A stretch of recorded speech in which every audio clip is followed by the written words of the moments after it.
권력으로 정적 제거에 올인한 한심한 윤석열과 이에 동조한 정치검사는 결코 진실을 이길 수 없습니다. 21일 전국 지표조사 결과에는 이재명 대표의 선거법 1심 유죄 판결에 대해 적절하다는 의견이 잘못됐다는 의견보다 많이 나왔다고 합니다. 그들은 과연 얼마나 팩트를 알고 있을까요? 아니나 다를까 뉴탐사에서 이재명 대표 사건 담당 검사 이마랑을 파헤치자 소름 끼치는 사실들이 드러나기 시작했습니다. 민주당이 그렇게 재판 결과를 비판했던 이유, 그리고 판결에 불복해 항소할 수밖에 없었던 이유, 다음 영상으로 함께 확인하시겠습니다. 이재명 대표님을 응원합니다. 여러분들의 구독과 좋아요는 큰 힘이 됩니다. 감사합니다. 이 사람들이 하필 김건희 씨 사건, 이재명 대표 사건을 동시에 맡고 있다는 것도 참 희한한 우연입니다. 엘리베이터부터 시작해가지고 서울중앙지검까지 따라가면서 도무지 이해할 수 없는 이재명 대표의 그 1심 판결과 관련해서 검사의 양심을 좀 후벼 파는 질문들을 제가 계속 했는데, 첫 번째가 국토부 지시공문. 일부러 뺀 거 아니냐. 이거 제일 물어보고 싶은 거예요, 사실. 그 왜 용도 변경 직전에 국토부에서 그 공문 보낸 거는 왜 공소장에 기재를 안 했어요? 네, 공문을 보내고 난 뒤에 2015년 1월 26일 공문 보낸 다음에 용도 변경이 이루어졌잖아요. 네? 그리고 그 부분에 대해서 얘기하실 수 있어요? 왜 국토부에서 1월 26일 날 공문을 보낸 거는 용도 변경 직전에 이루어졌는데 왜 그 부분들은 용도 변경 경위 관련해서 왜 그거는 기재를 안 했어요? 일부러 뺀 거죠? 압수수색해서 그게 안 나왔어요? 어떤 답변을 듣고 싶으세요? 의도적으로 짜깁기하고 조작했잖아요, 수사를. 이재명 대표가 국감에서 분명히 얘기했죠. 국토부 지시공문을 받고 국토부 지시공문을 손가락 비난받을 짓을 했어요, 여러분들이. 아니, 분명히 이재명 대표가 국감에서 뭐라고 얘기했어요? 국토부 지시공문을 받아서 용도 변경을 할 수밖에 없었다라고 얘기를 했잖아요. 그리고 실제로 국토부 공문을 받고 용도 변경을 해줬고, 뭐가 허위사실이에요? 그걸 허위사실로 만들기 위해서 검사들이 국토부 공문을 받고 지시공문을 받았다라고 하는 발언을 뺐잖아요, 공소장에서. 길을 막으시는 거예요? 네? 길을 막으시는 거예요? 아니, 답변을 해보세요, 자신 있으면. 왜 국토부 지시공문을 받고 용도 변경을 해줬다라고 하는 폭감 발언을 왜 뺐어요? 자신 있으면 얘기해보세요. 자신 있어요? 응? 그건 조작한 거잖아요, 그 정도면. 왼쪽 화면 이 부분만 집어넣고 오른쪽은 빼버린 거잖아요. 네. 오른쪽에 다시 경기지사가 얘기한 거를 뺀 거예요. 네. 이걸 물어본 겁니다. 이 오른쪽 걸 왜 뺐냐고 계속 물어본 거예요. 그런데 정상적인 상황이면은 아니 빼야 되기 때문에 뺐습니다라고 한다든지 당당한다면 답변을 할 수도 있는 거예요. 그런데 그 부분을 끝까지 대답 못하고. 그리고 1월 26일 날 그 공문 보내고 용도 변경 직전 이재명 대표가 용도 변경 방침 결재하기 전에 1월 26일 날 국토부 공문 보낸 거. 근데 그걸 왜 뺐어요? 이거는 국토부 발언도 짜깁기 조작을 하고, 그리고 실제로 용도 변경이 이루어진 과정에서도 경위도 조작한 거잖아요, 이러면. 이말한 검사의 국어 실력이, 국어 문해력이 그 정도밖에 안 돼요? 앞에 의무 조항 부분들에 대해서는 그걸 무력화시키기 위해서 다양한 방법으로 저항했다고 얘기를 했고, 그런데도 국토부에서 지시공문이 와서 부시계획 규제, 철폐 등 이런 걸 하라고 하는 지시공문이 와서 자기가 R&D 부지 획득을 조건으로 해가지고 할 수 없이 용도 변경해줬다라고 국토부 지시공문을 받고 용도 변경해줬다고 얘기를 했고, 국감에서. 근데 왜 공수처에서 그 발언을 드러내냐고. 그리고 실제로 국토부에서 공문이 와서 용도 변경 직전까지 왔어요. 그럼 뭐가 허위사실이에요? 그걸 허위사실로 만들려고 발언도 조작하고 실제로 용도 변경이 이루어진 과정에서 중요한 국토부 공문 누락했잖아요. 얘기해보세요. 자신 있으면 얘기해보시라고 그걸. 따라오실까요? 그리고 중요한 건 제가 저 질문을 봤을 때 이만한 검사가 정확히 팩트를 알고 있는 거예요. 그렇죠. 팩트를 알고 있으니까 내가 팩트를 가지고 물어보니까 반박을 못하는 거죠. 야. 알고도 뺀 겁니다. 그래서 제가 볼 때. 고작 지금 답변한 게 따라오실 거예요 밖에 없어요. 네. 저 정도 질문하면요 말 조심하라고 한다든지, 그럼요. 진짜 예의가 없으시네요라든지 막 굉장히 그 공격적으로 오히려 반항을 이렇게 할 수도 있는 상황인데 네. 그래서 전혀 말을 못 하고 있습니다. 이재명 대표의 국감 발언에서 자신들이 허위사실을 만들기 위해서 싹 중요한 부분, 국토부 지시공문 부분들을 빼고 또 용도 변경이 실제로 이루어지는 과정에서 국토부에서 공문 보낸 것도 뺐다라고 얘기하는 걸 이만한 검사도 알고 있구나라고 하는 저는 직감했습니다. 아, 그거 직감하셨군요. 네. 알고도 결국은 뺐구나라고 하는 부분들을 저는 이만한 검사가 제 질문에서 답변 못하는 것에서 감지를 했고, 그래서 이 다음에는 이제 결국 이거 알고도 빼면 범죄 아니냐라고 제가 이제 물어봅니다. 이거 뺀 건 범죄 아니에요? 그 생사람을 잡은 거잖아요. 검사가 공익의 대변자라며요. 공익을 대변한 겁니까? 아니면 정권의 이익을 대변한 겁니까? 제1야당 대표를 그런 식으로 국민의 절반 가까운 사람의 지지를 받은 사람을 그런 식으로 그분들이 그러고도 대한민국 검사라고 할 수 있어요? 이만한 검사님 얘기해보세요. 지금 말씀하시는 분이 누구시죠? 저요? 친구는 무슨 말씀하시죠? 저는 기자 신분으로 얘기합니다. 어디 기자세요? 저를 모르지 않으실 텐데. 어디 기자세요? 이만한 검사가 사건 가지고 있잖아요. 어디 기자세요? 저 뉴탐사의 강진구 기자입니다. 제 줄리 사건 관련해서 저를 공범으로 지금 사건을 가지고 있거든요. 기소만 안 하고 있고. 있다 뿐인 거지. 네. 그리고 제가 줄리 사건 공판마다 김한원 검사를 몇 번씩이나 제가 인터뷰를 했는데 제 얼굴을 몰랐다. 모를 리가 없고 그다음 마지막 부분이 가장 좀 그렇죠. 놀랍습니다. 저 뉴탐사의 강진구 기자입니다.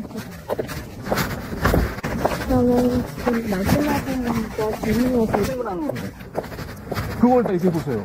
왜 국감 발언 중에서 국토부 지시 공문을 받고, 근데 계속 맡고 계세요. 예, 그 답변해 보시라고요. 국토부 지시 공문을 받아서 용도 변경해줬다. 그 부분들은 왜 뺀 건가요? 그 부분들이 들어가 있으나 마나 하는 발언인가요? 그 부분이 들어가 있으면 실제로 국토부 공문 받고 해줬잖아요. 용도 변경 직전에 국토부 공문 나간 거 알고 계시잖아요. 설명해 보시죠. 어차피 항소심에서도 이 부분 가지고 다툴 건데. 하나한테 아실 것 같은데 네, 기자니까 물어보는 거예요. 뭘 알아야 알겠네. 정보가 있습니다. 기자님들은 원래 알고 계신 걸로 알고 있거든요. 네? 정보관실로 연락하시죠. 그 공보관실 연락하기 전에 수사가 주신 담당 검사니까 공소유지를 했던 검사니까 물어보는 거예요. 자신 있으면 얘기해 보시라고요. 이게 공익의 대변자로서 대한민국 검사로서 이제 할 수 있으냐고요. 그게 수술하고 말씀할 수 있는 누굴 들으라고 당신 들으라고 얘기한 겁니다. 내 세금으로 움직이고 있는 대한민국 검찰이 이런 식으로 움직이고 있는 게 너무 화가 나요. 조작했잖아요. 들어가야 돼서 답변 못 하신 거죠? 제가 질문한 것에 대해서. 제가 질문한 것에 대해서 답변을 자신 있으면 하세요. 네, 지금 대한민국 검사들의 수준이 젖었습니다. 뒤에 숨어가지고 자신의 판단이 중요하지 않다. 검찰 전체 이익이 중요하다. 검사가 사건을 조작한 거 아니냐고 물어보는데 그걸 공보관실에다가 물어보라고요. 조작하지 않았습니다라는 말도 못하는 거예요. 무슨 말씀을 하시는지 모르겠습니다라는 말도 하지 못하고 있습니다. 우리 이재명 대표가 1심 유죄 판결 받고 나와서 얘기를 했잖아요. 현실의 법정은 2번 남아있고 민심과 역사의 법정은 영원하다고 얘기를 했거든요. 네. 저는 이말한 검사를 민심과 역사의 법정에 세운 겁니다. 결국은 민심의 법정, 상식의 법정에서 이말한 검사는 수건을 던진 겁니다. 그래서 여러분들 너무 이재명 대표의 유죄 판결에 슬퍼하지 마십시오. 검사가 무소불위의 권한을 행사한다 하더라도 진실 앞에서는 저렇게 한마디도 못하고 진실 앞에서는 검사의 권한도 무기력해지는 겁니다. 이재명 대표의 변론을 하시는 우리 변호인들한테 좀 강하게 좀 얘기하고 싶은데요. 항소심에서는 진실을 구걸하지 마시기 바랍니다. 당당하게 항소심에선 제가 했던 질문들을 검사뿐만 아니고 판사한테 던져야 됩니다. 국민과 시민들을 믿고 민심과 역사의 심판을 믿고 현실의 법정에서도 똑같은 질문을 던져야 됩니다. 제가 이말한테 했었던 걸. 이건 검사들이 조작한 거 아닙니까? 라고 강하게 나가셔야 됩니다. 실제 이재명 대표의 1심 판결 후폭풍으로 대한민국은 분노가 들끓고 있습니다. 앞서 뉴탐사의 취재 영상에 등장했던 검사는 이재명 대표 공소유지를 담당했던 이말한 검사인데요. 권력의 양심을 판 듯 뉴탐사 기자의 팩트에는 단 한마디도 제대로 답변을 못한 채 주랭랑치기 바쁜 모습이 포착되면서 정치검사의 민낯을 고스란히 드러냈습니다. 이래도 이재명 대표의 기소가 정당하고 판결이 정당하다고 생각하십니까? 실제 이말한 검사는 강진구 기자의 취재 당시 급소를 찔린 듯 굳은 표정이었다고 하는데요. 국민 모두가 이 정치검사를 반드시 기억하셔야 합니다. 안타깝게도 지금 대한민국은 절대반지를 낀 검찰 권력을 동원해 대선에서 패배한 상대를 무자비하게 제거하는 데만 혈안이 된 정권을 맞이했습니다. 정치는 사라졌고 경제는 무너졌으며 나라는 두 쪽이 났습니다. 참다 못한 시민들은 부끄러워 못 살겠다며 주말마다 뛰쳐나오고 시국선언이 쏟아지고 있습니다. 대기업 사장님들의 긴급 요청이 있을 만큼 경제가 어렵지만 달나라에 사는 윤석열은 조찬 기도회에 가서 경제 활력 같은 소리를 내뱉고 있다죠. 단 하루도 못 참겠다는 국민들의 부르짖음을 대통령실은 비웃고 있는 듯한데요. 이럴 때일수록 힘을 모아 뭉쳐야 합니다. 한편 박지원 의원은 한 방송에서 지금 가장 현실적인 방법을 제안하기도 했는데요. 그는 28일 특검을 국민의힘에서 해줄 것 같냐며 저는 안 된다고 본다면서 이렇게 말했습니다. 한동훈은 이미 국민 뜻대로 민심 편에 서서 조금 옳은 소리 하다가 역시 처음에 예측했던 대로 덜 익은 땡감으로 낙과될 것 같다. 지금 한동훈은 윤석열, 김건희 눈치도 보고 또 국민 눈치도 보고 간동훈이 돼버린 것이다. 그런데 어떻게 거기에서 가결이 된다고 보겠느냐? 안 되는 것은 버리자. 모든 국민이 뭉쳐서 윤석열 퇴진운동으로 넘어가야 된다. 70-80%의 국민이 김건희 특검을 찬성하고 있고 58-60%의 국민들이 윤석열 탄핵, 즉 퇴진을 요구하고 있다. 그렇기 때문에 우리가 할 수 있는 것은 강한 투쟁밖에 없다. 역풍이나 방탄은 두려워할 필요가 없다. 그러려면 시민단체나 조국혁신당과 함께 뭉쳐야 한다. 뭉치는 계기는 수위를 하나 올려서 퇴진으로 가야 된다. 문재인 정부 청와대 정무수석 출신 이철희 전 의원 또한 한 방송에서 윤 대통령은 지난 7일 대국민담화가 대통령 탄핵의 출발점이 됐다고 평가하며 탄핵의 문이 있다고 치면 이 문은 안에서 잠그게 돼 있다. 대통령이 안에서 문을 주로 열어줘야 탄핵의 문이 열리는데 제가 볼 때는 대통령이 담화와 기자회견을 하면서 탄핵의 문 열쇠는 연 것 같다고 말했습니다. 이미 윤석열과 김건희는 당장 내려와 감옥에서 10년형 넘게 갇혀 있어도 부족할 정도입니다. 하루빨리 이 지옥을 탈출하고 싶습니다. 들불처럼 번지고 있는 국민의 분노만이 썩어빠진 검찰과 독재 권력을 모두 태워버리고 정의와 민주주의, 국민주권의 새싹을 틔울 수 있습니다. 여러분 윤석열이 탄핵되는 것에 동의하신다면 구독과 좋아요 부탁드립니다.